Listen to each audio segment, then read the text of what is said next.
Today, we're diving into a really fascinating secret about health and long life. And believe it or not, it might be hiding right in our own hands. So let's get into it. So, you know how Japan is famous for people living these incredibly long lives, right? We always hear about the diet and active lifestyle, but is that really the whole story? I mean, what if there's a huge piece of the puzzle that we're just missing? Well, it turns out the answer isn't just on the dinner plate. Nope, there's this other practice, something deeply ingrained in the culture that plays a huge role in their health and their long lives. All right, so let's dig a little deeper. Let's look past the usual suspects. We're going to explore a practice that's like woven right into the very fabric of Japanese culture. And look, don't get me wrong, those well-known pillars are super important.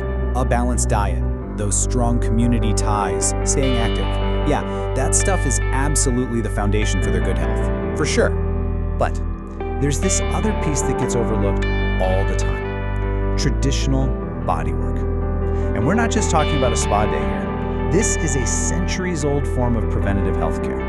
And that is what we're going to zero in on. Okay, so let's get specific. Let's unlock the principles behind one of the most famous types of this bodywork. You've probably heard of it, Shiatsu. It's a practice that's all about the wisdom of touch. The name itself kind of gives it away. Shiatsu literally means finger pressure. So the whole idea is to apply pressure to these very specific points on the body. They call them tsubo. And why? To optimize the flow of what they call ki, this vital life force. The whole philosophy is that for you to be healthy, your ki has to flow freely with no blockages. So the process itself is actually pretty simple, but it's really powerful. A practitioner uses their fingers to apply pressure, they stimulate those tsubo points, and the whole goal is just to get that ki, that life force, flowing smoothly and freely all through your body. Okay, but how does this ancient idea connect with what we know today, with modern science? Well, let's take a look at how the science of touch is starting to explain what's going on with this traditional practice. And this is what's so fascinating. It's like a bridge between two completely different worlds. What the ancient wisdom calls optimizing ki flow, modern science might call modulating the nervous system or affecting the body's web of connective tissue, the fascia. It's almost like they're two different languages describing the exact same thing.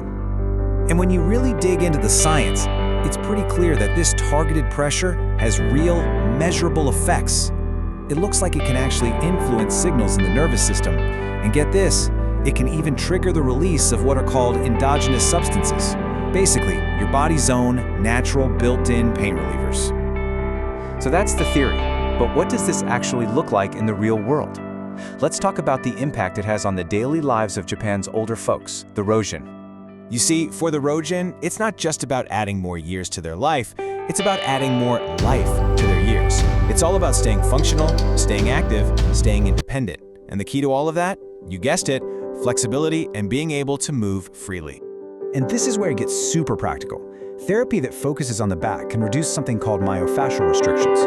Just think of it like loosening up these tight, kind of sticky spots in the tissue right under your skin. When you do that, it directly improves your ability to twist and straighten your back.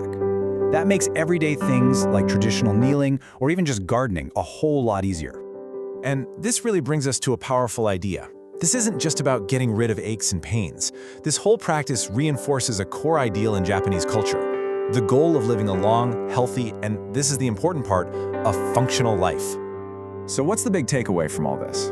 Well, it really seems like the secret path to healthy aging is all about integration. The real magic here isn't about picking one side, ancient or modern. It's about the combination. It's about blending that profound ancient wisdom with our modern, scientific understanding of the human body. That combination, that might just be the key to really effective preventative healthcare. And that leaves us with a pretty big question to think about, doesn't it?